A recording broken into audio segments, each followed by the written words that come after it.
Welcome to Shiny New Clients, the marketing podcast that helps you attract shiny new clients to your business.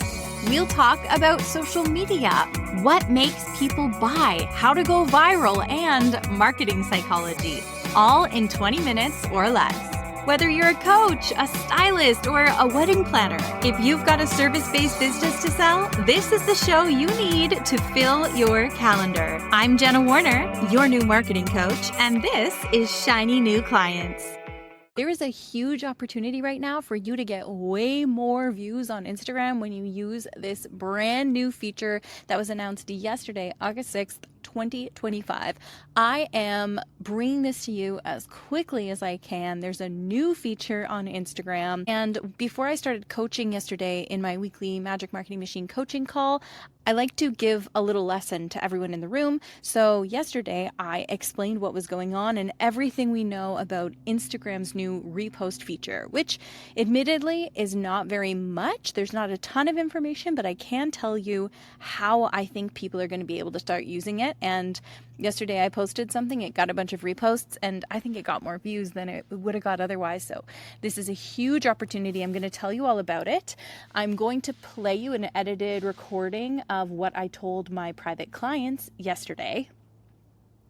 And when you get to the jingle at the end, that's an inside joke. I sing the jingle differently every time and it's always flat. So just in case you think I'm totally tone deaf, I'm not.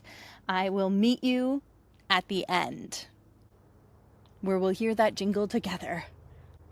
Big changes coming to Instagram announced this morning by Adam Mosseri. They call him the head of Instagram, which I think is a made-up name, like a made-up title, because what even is head of Instagram? But he's definitely the face of Instagram. And you can follow his account if you want, Adam Mosseri, Daddy Instagram. That's what I call him. Some people hate it. Great. Hope they comment. And he's a great person to follow to get really mild-mannered updates without making things feel crazy. He just like, here's the update. Let's be chill about it. Anyway, they launched reposts, the ability to reshare content. This is actually very big. And you know what? My post that I put up today in my insights, I can now see how many people have reposted it. I thought this was a good time for us to turn to the concept of creating shareable content. This is in your content brainstorm. There's a suggestion, and I think in the growth spurt as well, to consider what you can share that makes other people look good if they reshare it. So sometimes this is a bit of a brain puzzle. Some of you might come up with something really quickly. Others, just chew on it. Just look out for them when they come to you. But basically, the stuff that's going to get the most shares gives other people social currency. So think about what you share to your WhatsApp group with your friends, or what you DM to like a friend. So like I might send Marissa something about like marketing psychology that I think is really interesting. And then I look good for thinking of for sharing this thing to Marissa, because it's as if I told her, right? So then I get the social currency of, look at this cool thing. When you're talking about public shares, a lot of the times this is going to be, we see this a lot with causes, like causes you're advocating for, or humor, right? Because if somebody shares a funny meme and then you share that funny meme to your stories and then it makes people laugh, now you get the social currency of having made people laugh. You know what I mean? So what can you share that other people are going to share? People are not going to share a picture of your face. People are probably not going to share a carousel with you on the cover of it, because it's weird for me to put Susie in my feed, right?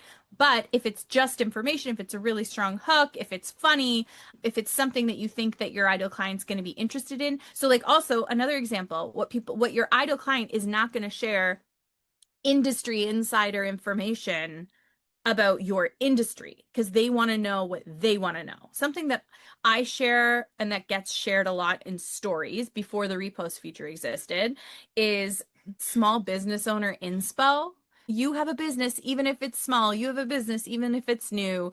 Just because other people succeeded doesn't mean that you can't succeed as well, or that the spot's gone. It just means that there's evidence you can do it too. Stuff like that, people love to share because it makes them look good. It's inspiring, makes them feel good, social currency.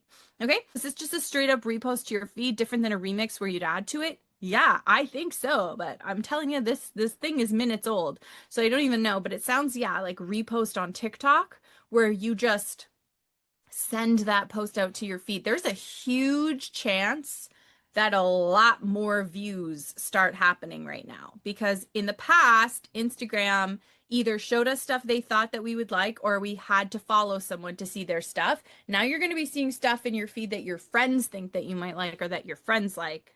I don't know how this is going to go, but it's something to think about. And it's a new CTA that you can add. What can you share that your ideal client would be inclined to share with their friends? Tips and hacks that are like widely palatable, like travel hacks, Susie. I could see those being really shared because people want the social currency of being the one that told you how to get your bag checked for free. Okay, so yeah, there's that. There's Jenna's marketing minute.